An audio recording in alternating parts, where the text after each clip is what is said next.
Movie के start होते ही हमें बताया जाता है कि अगाथा नाम का एक एस्ट्रॉयड प्लैनेट अर्थ से टकराने वाला है, लेकिन जमीन पर रहने वाले सब लोग इस मुसीबत से निपटने के लिए इकट्ठे हो गए और लोगों ने अपनी अर्थ को सेव करने के लिए रॉकेट्स और बॉम्ब्स के जरिए उस एस्ट्रॉयड को डिस्ट्रॉय कर दिया। लेकिन इसका जमीन पर बैड इफेक्ट पड़ता है और वो ये कि एस्ट्रॉयड के डिस्ट्रॉय होने की वजह से बहुत सारे केमिकल्स जमीन पर गिर गए और बाद में उस केमिकल के मिक्सचर से कुछ न्यू एनिमल्स पैदा हुए और वो एनिमल्स खुद ब खुद चेंज भी होते गए। चेंज वो इस तरह से हुए कि वो इतने डेंजरस बन गए कि वो इंसानों को ही खाने लगे। और इन खतरनाक किस्म के जानवरों में सिर्फ कुछ स्पेसिफिक जानवर शामिल नहीं थे, बल्कि हर तरह के एनिमल्स इसमें शामिल थे। एक वक्त ऐसा था कि ये ऐसे एनिमल्स थे जिनको हम आसानी से मार सकते थे और अब ये इतने खतरनाक बन गए कि इंसानों के लिए ही खतरे का बाइस बन गए। इन एनिमल्स ने दुनिया की कुल आबादी पर अटैक कर दिया और सिर्फ एक साल में ही दुनिया की तकरीबन 95% आबादी खत्म हो गई और सिर्फ 5% लोग ही अब जिंदा बचे थे। और जो लोग जिंदा बचे थे वो अंडरग्राउंड केव्स और बंकर्स में रहकर सरवाइव कर रहे थे। हम एक जोल नाम के लड़के को देखते हैं जो कि कुछ सर्वाइवर्स के साथ एक बंकर में रह रहा था। उस बंकर में सब लोग एक फैमिली की तरह ही रह रहे थे। वो लोग बंकर में ही फ्रूट्स और वेजिटेबल्स उगाया करते थे। इसके अलावा उनके पास एक गाय भी थी और उनके पास कुछ वेपन्स भी थे। और यही नहीं बल्कि उन्होंने काफी दिनों का खाना भी स्टोर किया हुआ था। और जोल के पास एक रोबोट भी था, लेकिन उसकी बैटरी लो थी। वो लोग अपनी डेली लाइफ ऐसे ही बंकर में गुजार रहे थे। फिर जोल अपने पास्ट के एक टाइम को याद कर रहा होता है जब एस्ट्रॉयड को तबाह किया गया था और वो एक लड़की जिसका नाम एमी था उसको लाइक करता था और वो दोनों फ्यूचर प्लानिंग की बातें कर रहे थे। और तभी उन्हें एक बहुत बड़े ब्लास्ट की आवाज सुनाई देती है। वो दोनों अपनी अपनी जान बचाने के लिए अलग अलग होकर चले जाते हैं। जोल और एमी दोनों बच गए क्योंकि उन्होंने अलग अलग बंकर्स में जाकर अपनी लाइफ को सेव कर लिया। जोल और एमी दोनों रेडियो ट्रांसमिशन के जरिए एक दूसरे से बातें किया करते थे। अब जोल को बात करते हुए खतरनाक किस्म की आवाजें एमी के पास से सुनाई देती हैं और अचानक से कॉल भी कट हो जाती है और जोल फौरन समझ जाता है कि एमी बहुत बड़ी मुसीबत में है। जोल उन सब लोगों को बुलाता है जो बंकर में उसके साथ रहते थे और यहाँ पर हमें पता चलता है कि एमी का बंकर तकरीबन यहाँ से 80 माइल दूर है। वो सब लोगों से रिक्वेस्ट करता है कि वो लोग उसके साथ मिलकर एमी के बंकर को ढूंढे, लेकिन उनकी मंजिल काफी दूर थी और रास्ता भी काफी खतरनाक था क्योंकि वहाँ पे खतरनाक किस्म के जानवरों का डर था। इसीलिए वो लोग उसके साथ जाने के लिए इनकार कर देते हैं और उसे भी कहते हैं कि तुम भी एमी को भूल जाओ। लेकिन जोल किसी की बात नहीं मानता और उस खतरनाक सफर पर जाने के लिए अकेला ही तैयार हो जाता है। जोल ने एमी की कॉलोनी यानी उस बंकर तक पहुँचने के लिए एक मैप भी बना लिया होता है जिसके सहारे वो उस जगह पर आसानी से पहुँच सके। और इसके अलावा वो अपने साथ कुछ जरूरी सामान भी ले लेता है ताकि सफर के दौरान उसे कोई दिक्कत ना हो। जोल अपने बंकर से बाहर आ जाता है और अभी तक तो सब कुछ ठीक होता है। और जब वो तकरीबन 1 किलोमीटर की दूरी पर चला जाता है तब एक घर के सामने एक पूल से बहुत बड़ा फ्रॉग बाहर आ जाता है। उसे देखकर जोल वहाँ से भागने लगता है, लेकिन वो फ्रॉग अपनी लंबी सी जुबान निकाल कर जोल का पाँव पकड़ लेता है। वो फ्रॉग जोल को खाने ही वाला होता है कि तभी एक डॉग आकर जोल की जान बचा लेता है। तब जोल अपनी जान बचाकर वहाँ से भाग जाता है। वो डॉग जोल को एक काफी पुरानी बस में लेकर जाता है। अब क्योंकि रात हो चुकी थी तो जोल उसी बस में ही सो जाता है। सुबह उठकर जोल फिर से एमी को ढूंढने के लिए अपने सफर पर निकल पड़ता है। वो डॉग भी हर जगह जोल के साथ ही जा रहा था। थोड़ी दूर जाने के बाद जोल अपना बनाया हुआ मैप देखता है और मैप देखते देखते वो एक डिच में गिर जाता है। जोल को उस डिच से काफी खतरनाक किस्म की आवाजें सुनाई देती हैं और थोड़ी ही देर में वहाँ पर बहुत सारे सैंड गॉबलर इंसेक्ट्स आ जाते हैं और वो जोल को मारने के लिए आगे बढ़ रहे थे। और तभी एक आदमी वहाँ पर आकर जोल को एक रस्सी के सहारे उस डिच से बाहर निकाल लेता है और वो उस डिच में एक बॉम्ब डालकर ब्लास्ट कर देता है जिससे सब सैंड गॉबलर्स मारे जाते हैं।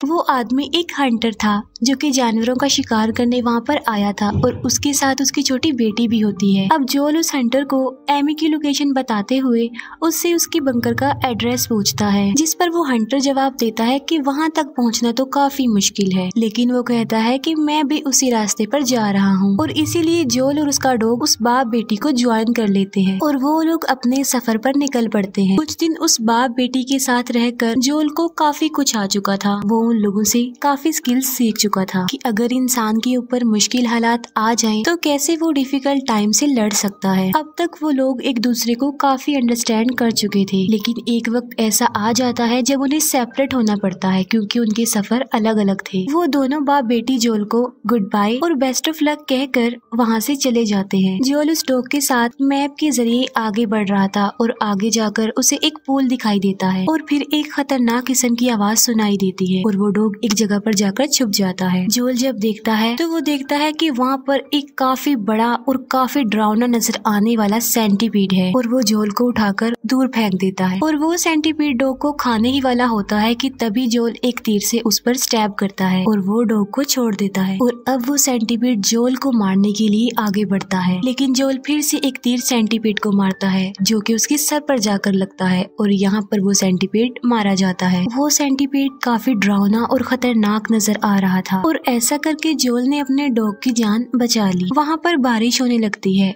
और जोल अपने डॉग को लेकर एक जगह पर खड़ा हो जाता है। सामने स्टोर में से जोल को कोई हेलो कहता है। जोल जब उस स्टोर में जाकर देखता है तो वहाँ पर एक रोबोट था जिसमें अभी तकरीबन 50% बैटरी बाकी थी। जोल उस रोबोट की पावर यूज करके एमी से बात करता है। जोल एमी से कहता है कि मैं तुम्हारे बंकर के पास ही हूँ और मैं तुम्हें जरूर बचा लूंगा। एमी जोल को बताती है कि उन लोगों पर कुछ एनिमल्स ने अटैक कर दिया था जिसमें कुछ लोग मारे गए और कुछ लोग अभी जिंदा हैं। जोल अपने सफर पर जा रहा होता है कि तभी उसे कुछ फील होता है और अचानक से जमीन से कोई जानवर बाहर आने लगता है। उस जानवर के बारे में अभी तक पता नहीं चला था कि वो कौन सा जानवर है, लेकिन जोल उसे देखकर वहाँ से भागने लगता है। वो जानवर अभी तक पूरी तरह जमीन से बाहर निकला भी नहीं था कि वो जानवर उनके पीछे पड़ जाता है। तब जोल अपने डॉग को लेकर एक ट्री के पीछे छुप जाता है। इसी दौरान वो जानवर भी पूरी तरह से जमीन से बाहर आ गया था और वो काफी ज्यादा भयानक नजर आ रहा था। और जब उस जानवर को वो लोग वहाँ पर नहीं मिलते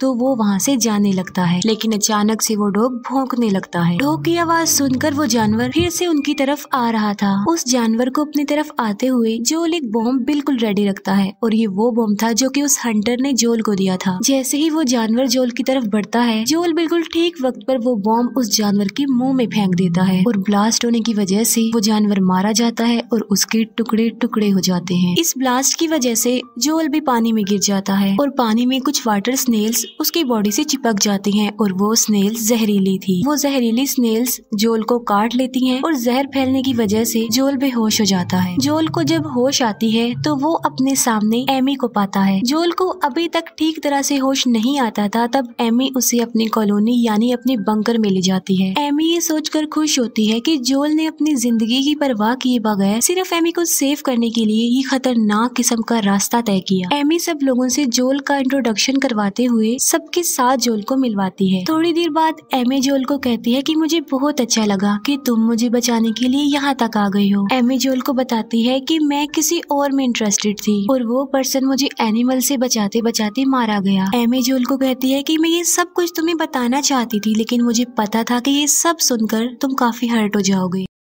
जोल ये सुनकर काफी सैड हो जाता है और वो मैप देखता है। तब उसे उसके बंकर के लोगों की याद आती है और तब वो उस बंकर का रेडियो यूज करके अपने बंकर के लोगों से बात करता है। जोल के बंकर के लोग उससे बात करके काफी खुश थे क्योंकि जोल ने किसी की हेल्प लिए बगैर वो खतरनाक सफर तय करके आखिरकार एमी को ढूंढ ही लिया। जोल के बंकर के लोग उसे कहते हैं कि तुम एमी को लेकर जल्दी से वापिस आ जाओ। बात करने के दौरान ही जोल की नजर पास पड़ी हुई रेड बेरी पर पड़ती है। उस रेड बेरी को देखकर जोल को याद आता है कि ये फ्रूट खाने से तो उस हंटर ने मना किया था, क्योंकि इस फ्रूट को खाते ही वो बेहोश हो जाता और उन खतरनाक किस्म के एनिमल्स का खाना बन जाता। उस हंटर ने जोल को एक डायरी भी दी थी जिसमें इस किस्म के पॉइजनस फ्रूट और एनिमल्स का जिक्र किया गया था। उन रेड बेरीज को देखकर जोल समझ जाता है कि यहाँ पर जरूर कोई ना कोई गड़बड़ है। जोल उस कॉलोनी के इंचार्ज कैप से भी मिल चुका था और वो रेड बेरीज उसी कैप ने ही रखी थी और यहाँ पर जोल को पता चल जाता है कि कैप के इरादे ठीक नहीं है। लेकिन इससे पहले कि जोल कैप की रियलिटी एमी को बता पाता, कैप ने उससे पहले ही वो रेड बेरीज वहाँ पर रहने वाले लोगों को दे दी थी। अभी जोल एमी से बात कर ही रहा होता है कि कैप की फ्रेंड वहाँ पर आकर जोल को बेहोश कर देती है। जोल जब होश में आता है तब वो देखता है कि कैप ने उस समेत वहाँ पर रहने वाले सब लोगों को ही बांधा हुआ है। कैप उन लोगों से कहता है कि तुम लोगों को खाना और वाटर सप्लाई करना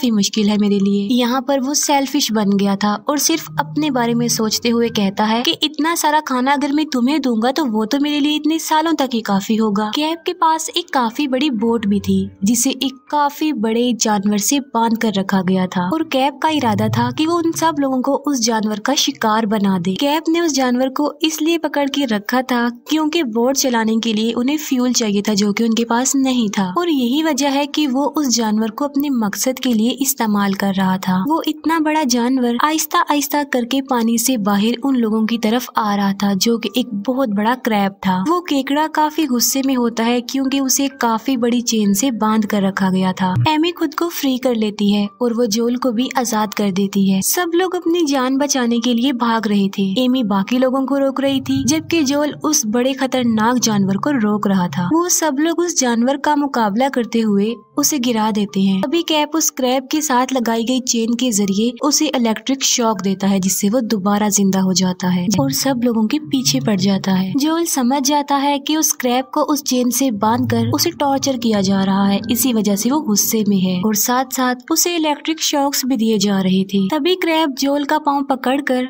उसे अपनी तरफ खींच रहा होता है। इसी दौरान एमी एक बड़ी शॉटगन जोल को पकड़ा देती है। जोल उस शॉटगन को उस क्रैब की तरफ करते हुए उसकी आंखों में देखता है। अब यहाँ पर जोल उस क्रैब को मारने की बजाय उस चेन पर शूट करता है जिसके जरिए उस क्रैब को इलेक्ट्रिक शॉक्स दिए जा रहे थे। अब वो क्रैब आजाद हो चुका था और इसीलिए उसे कोई भी इलेक्ट्रिक शॉक्स नहीं दिए जा सकते थे। यहाँ पर वो क्रैब जोल को कुछ नहीं कहता और उसको छोड़कर वो कैप की बोट की तरफ बढ़ता है। वो क्रैब पहले तो कैप की फ्रेंड और उसके एक साथी को खा जाता है और बाद में वो कैप का भी काम तमाम कर देता है और वो उसे भी खा लेता है और कैप की बोट को बुरी तरह से डिस्ट्रॉय कर देता है। अब सब कुछ बिल्कुल नॉर्मल हो गया था। जोल और एमी एक दूसरे से मिलते हैं और वहाँ पर उस कॉलोनी के कुछ बूढ़े लोग जिंदा रह गए थे। तब एमी ये फैसला करती है कि वो इन लोगों की सेफ्टी के लिए यहीं पर ही रुकेगी और जोल एमी को गुड बाय कहकर अपने बंकर वापस लौटने का डिसीजन लेता है। जोल उन सब लोगों को इसलिए अपने साथ नहीं लेकर जा रहा था क्योंकि रास्ते में काफी खतरा था। जोल एमी को कहता है कि मैं एक बार अपने बंकर में चला जाऊं, मैं उस बंकर के सब लोगों को यहाँ पर ले आऊंगा और तुम सबको यहाँ से बचाकर अपने साथ ले जाऊंगा। फिर जोल अपने डॉग को लेकर अपने बंकर की तरफ चल पड़ता है। अब जोल को किसी भी किस्म का कोई डर नहीं था क्योंकि उसकी खतरनाक जर्नी ने उसे काफी कुछ सिखा दिया और आखिरकार जोल सही सलामत अपने बंकर तक पहुँच जाता है और अपने सब साथियों से मिलता है और यहाँ पर जोल और उसके बाकी साथी अपने सफर की तरफ निकल पड़ते हैं। अब जो भी हो जाए उन्हें हर हालत में लड़ना है। इस स्पिरिट को लेकर वो आगे बढ़ रहे थे बगैर किसी से डरे हुए और तभी हमें वो हंटर और उसकी बेटी भी दिखाई जाती है। वो दोनों बाप बेटी काफी बड़े माउंटेन्स पर सब लोगों के आने का वेट कर रहे थे और इसी के साथ ये मूवी यहीं पर एंड हो जाती है। Thanks for watching.